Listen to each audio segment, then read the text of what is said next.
फल खाने से रह गया गर्भ तो केली गर्भ गिर जाएगा और 9 मास तलक फिर पड़े पड़े ये मिट्टी कौन सड़ाएगा। होगा क्या? खाना पीना श्रृंगार खेल जो मैं एंजॉय करती हूँ, जो आनंद लेती हूँ, वो सब बेकार हो जाएगा। खाना पीना श्रृंगार खेल आप ही आप छूट जाएंगे। ये सब बेकार हो जाएगा, बर्बाद हो जाएगा। नहाना धोना, मुझे घूमना टहलना सब बेकार हो जाएगा, सब बर्बाद हो जाएगा। ब्राह्मणी ने सारा दिमाग लगा लिया।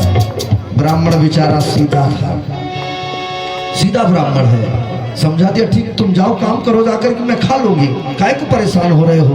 ब्राह्मणी ने अपने दिमाग को लगाया, कहाँ पर लगाया मालूम? वो फल ले जाकर के अपनी छोटी बहन के पास पहुंच गई, बुद्धि लगा दी। छोटी बहन से कहा, अरे बहन, मिली बहन से बहन को, अपनी बहन से मिलकर के कहती, बहन बहन बचा ले प्राण, बहन जी मेरे प्राणों की रक्षा करो, त्राही माम बचाओ मुझे। और ये फल आया है मुझे निश्चय काल समा, ये काल बन करके आया मेरे लिए। मेरा पति नहीं जो ब्राह्मण आत्मदेव, वो मुझे ये फल लेके आया है। अगर मैंने खा लिया ना तो निश्चित मेरी मृत्यु हो जाएगी, मर जाऊंगी।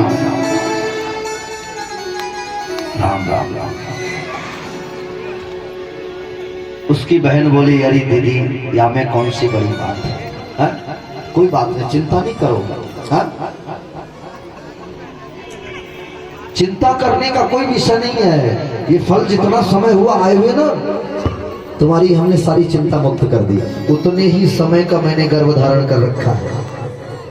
आहा, फल आए जितना समय हुआ उतना ही गर्भ हमारा है।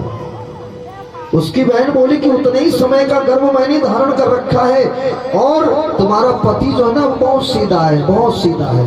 उसे जो भी बता दोगे उसे क्या मालूम गर्भ की स्थिति क्या होती है। स्त्री जिसने कभी गर्भ का रूप देखा ही ना हो, वो क्या जानेगा कि गर्भ की अवस्था क्या होती है।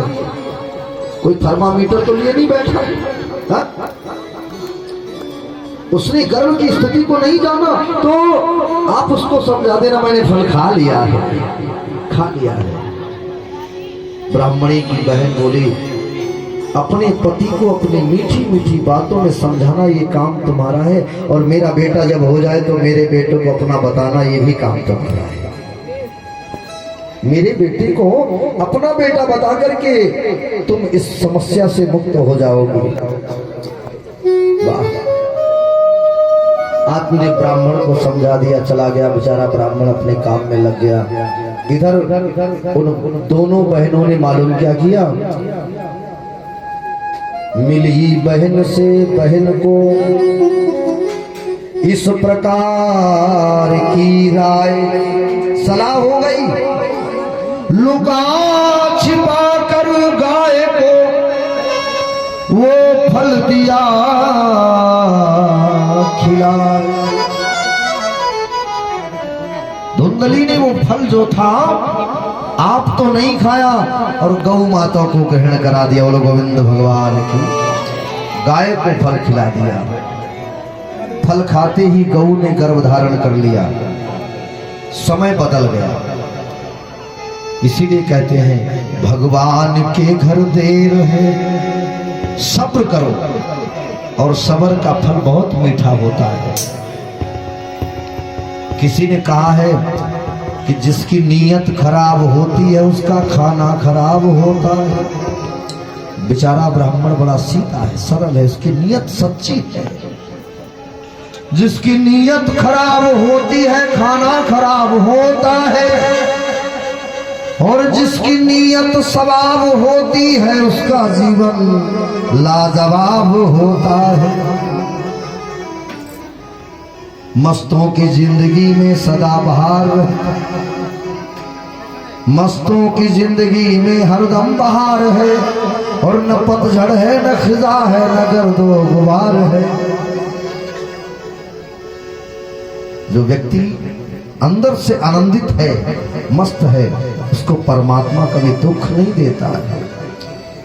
इधर धुंधली की बहन भी गर्भ धारण की है, उधर गौ माता ने भी गर्भ धारण कर लिया है। अब तो बगीचे में भी फूल फलाने लगे हैं। ब्राह्मण को आसार नजर आ गया, इसका मतलब हमारे घर में खुशियां आने वाली हैं, उसका मतलब मेरा भाग्य बदल गया है। प्रभु थोड़ा समय व्यतीत हुआ, 10वें मांस वही तस्याम पुत्र रत्नम मजी जनक। 9 महीना बीत गए, 10वां महीना लगा, गौ ने भी बछड़े को जन्म दे दिया। लेकिन बछड़ा नहीं है घर में, गाय के गर्भ से होने वाला बच्चा वो बछड़ा नहीं है, वो तो पुत्र है, क्योंकि उसे वरदान फल में था पुत्र का। पुत्र के रूप में प्रकट हुआ। फर्क हो गया थोड़ा सा। क्या फर्क हुआ? उत्पन्न तो गाय के गर्भ से हुआ है, स्वरूप मनुष्य का है, लेकिन उसके कान जो है वो गाय के जैसे हैं, कान गाय के जैसे हैं।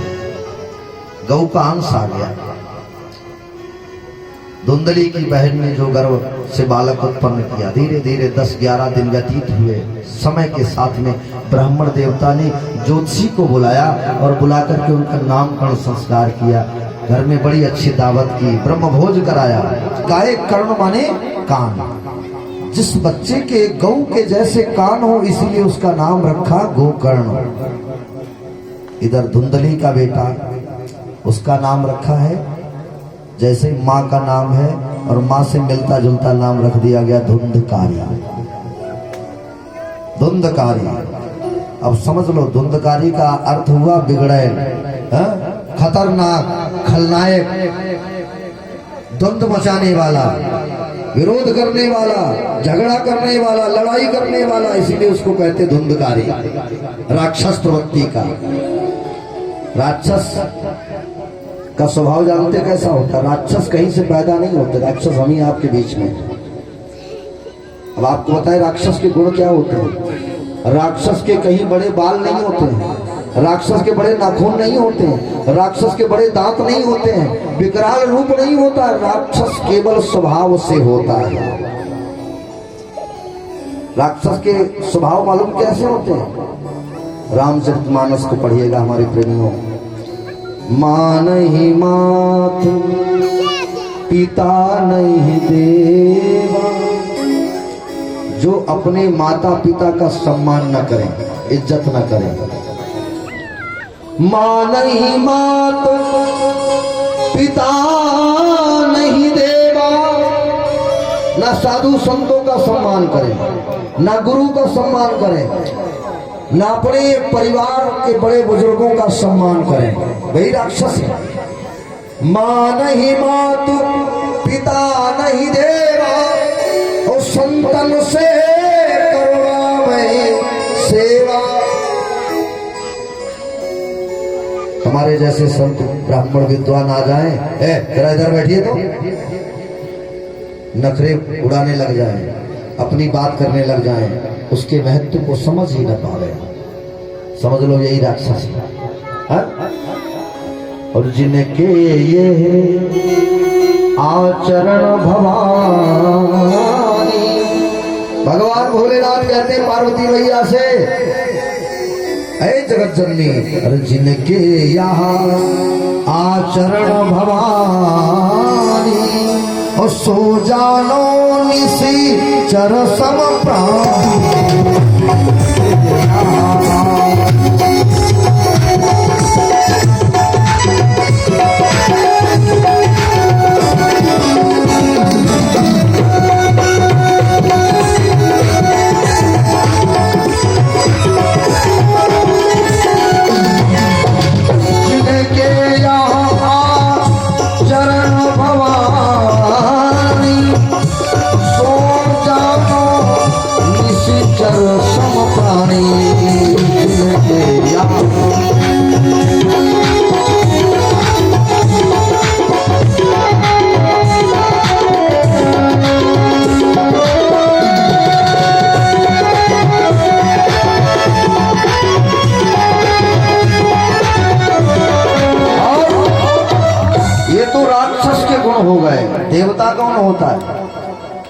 देवता जानते तो किसको कहते हैं? सुनिएगा, प्रातः काल।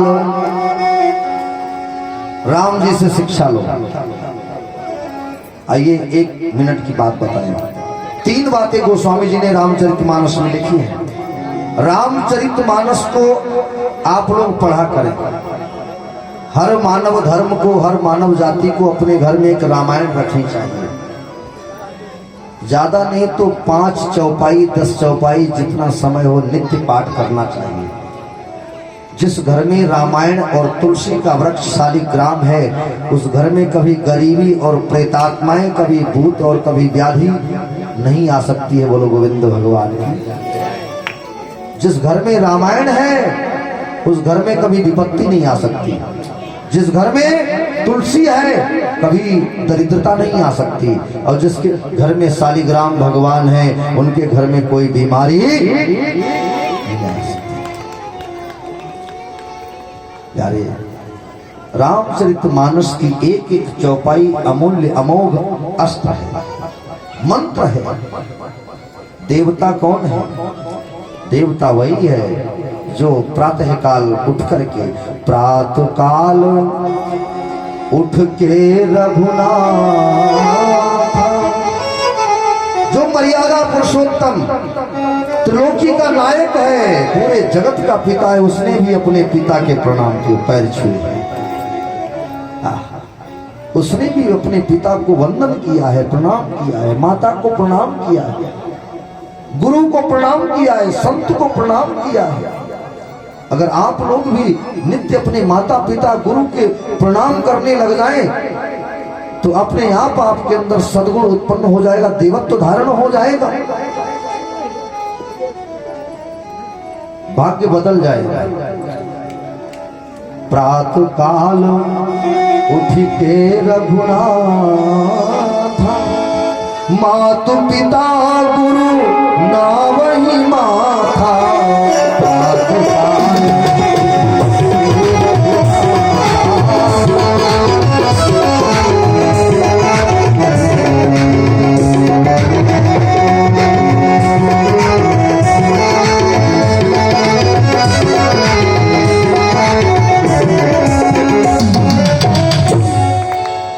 ये देवत्व के रूप है।